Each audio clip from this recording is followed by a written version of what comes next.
Okay, ಲೋಕ ಸಮರದ ಹೊತ್ತಲ್ಲಿ ಹಾಸನ ಜಿಲ್ಲಾಧಿಕಾರಿ ದಿಢೀರ್ ವರ್ಗ ಆಗಿದ್ದಾರೆ. ಯಾಕೆ ಅನ್ನುವಂತಹ ಪ್ರಶ್ನೆ ಕೂಡ ಕಾಡ್ತಾ ಇದೆ.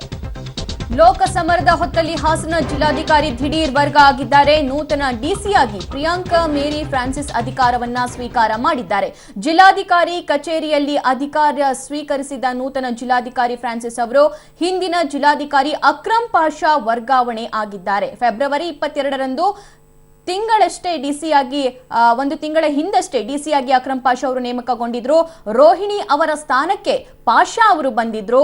ಡಿಸಿ ಅವರನ್ನ ವರ್ಗಾವಣೆ ಮಾಡುವಂತೆ ಬಿಜೆಪಿ ಶಾಸಕ ಪ್ರೀತಂ ಗೌಡ ದೂರು ಕೂಡ ನೀಡಿದ್ರಂತೆ. ಚುನಾವಣಾ ಆಯೋಗ ಗಂಭೀರವಾಗಿ ಈ ವಿಷಯವನ್ನ ಪರಿಗಣಿಸಿ ಈ ಹಿಂದೆ ಉಡುಪಿಯಲ್ಲಿ ಜಿಲ್ಲಾಧಿಕಾರಿಯಾಗಿದ್ದ ಪ್ರಿಯಾಂಕಾ ಮೇರಿ ಫ್ರಾನ್ಸಿಸ್ ಅವರನ್ನ ಹಾಸನಕ್ಕೆ ವರ್ಗಾವಣೆ ಮಾಡಿದೆ. ಓಕೆ, ಹೆಚ್ಚಿನ ಅಪ್ಡೇಟ್ಸ್ ಪಡ್ಕೊಳ್ಳೋಣ ನಮ್ಮ ಪ್ರತಿನಿಧಿ ಸಮೀರ್ ಅವರಿಂದ. ಸಮೀರ್, ಲೋಕ ಕದನದ ಹೊತ್ತಲ್ಲಿ ಹಾಸನ ಡಿಸಿಗಳ ವರ್ಗಾವಣೆ ಆಗುತ್ತೆ, ಏನ್ ಪ್ರಮುಖ ಕಾರಣ?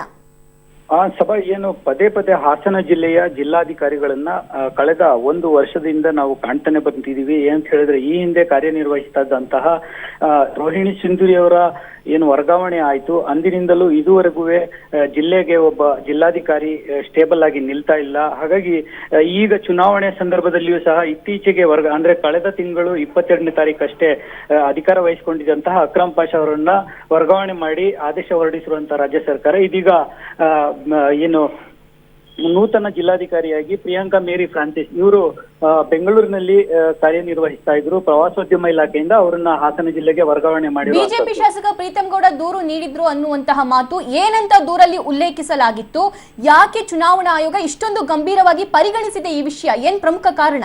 ಹಾಸನ ಜಿಲ್ಲೆಗೆ ಇತ್ತೀಚೆಗೆ ಏನು ವರ್ಗಾವಣೆಯಾದಂತಹ ಅಕ್ರಮ್ ಪಾಷಾ ಅವರು ಈ ಹಿಂದೆ ಅಲ್ಪಸಂಖ್ಯಾತ ಇಲಾಖೆಯ ಕಮಿಷನರ್ ಆಗಿ ಕೆಲಸ ನಿರ್ವಹಿಸ್ತಾ ಇದ್ರು. ಹೀಗಾಗಿ ಒಂದು ಕೋಮಿನ ಪರವಾಗಿ ಅವರು ಕಾರ್ಯನಿರ್ವಹಿಸಬಹುದು ಅಂತ ಹೇಳಿ ಏನು ಆರೋಪ ಮಾಡಿದಂತಹ ಬಿಜೆಪಿಯ ಪ್ರೀತಂ ಗೌಡ ಜೊತೆಗೆ ಬಿಜೆಪಿ ಪಕ್ಷದಿಂದ ಒಂದು ಜಿಲ್ಲಾಧಿಕಾರಿ ವರ್ಗಾವಣೆ ಕುರಿತಂತೆ ಒಂದು ಆಕ್ಷೇಪವನ್ನ ಸರ್ಕಾರಕ್ಕೆ ನೀಡಿದ್ರು. ಈ ಸಂದರ್ಭದಲ್ಲಿ ಗಂಭೀರವಾಗಿ ಪರಿಗಣಿಸಿರುವಂತಹ ಸಾಧ್ಯತೆ ಇದೆ ಸಭಾ. ಹೀಗಾಗಿ ಏನು ಕಳೆದ ಇದು ಏನು ಪ್ರಜ್ವಲ್ ರೇವಣ್ಣ ನಾಮಪತ್ರ ಸಲ್ಲಿಸುವ ಸಂದರ್ಭದಲ್ಲಿ ತಮ್ಮ ಆಸ್ತಿ ವಿವರವನ್ನು ಸರಿಯಾಗಿ ಕೊಟ್ಟಿಲ್ಲ ಅಂತ ಹೇಳಿ ಎ ಮಂಜು ಸಹ ಆರೋಪ ಮಾಡಿದ್ರು.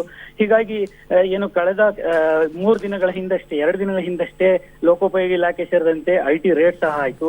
ಹೀಗೆ ಹಾಸನ ಜಿಲ್ಲೆಯಲ್ಲಿ ಒಂದು ರೀತಿಯಲ್ಲಿ ಏನು ಜಿಲ್ಲೆಯ ಒಂದು ರಾಜಕೀಯ ಪರಿಸ್ಥಿತಿ ಏನಿದೆ ಇದಕ್ಕೆ ತಕ್ಕಂತೆ ಈಗ ಜಿಲ್ಲಾಧಿಕಾರಿಯ ವರ್ಗಾವಣೆ ಸಹ ಆಗಿರುವಂತದ್ದು ಒಂದು ಪ್ರಮುಖವಾದ ವಿಚಾರವಾಗಿದೆ ಸಭಾ. ಓಕೆ ಸಮೀರ್, ಥ್ಯಾಂಕ್ ಯು ನಿಮ್ಮೆಲ್ಲ ಮಾಹಿತಿಗೆ.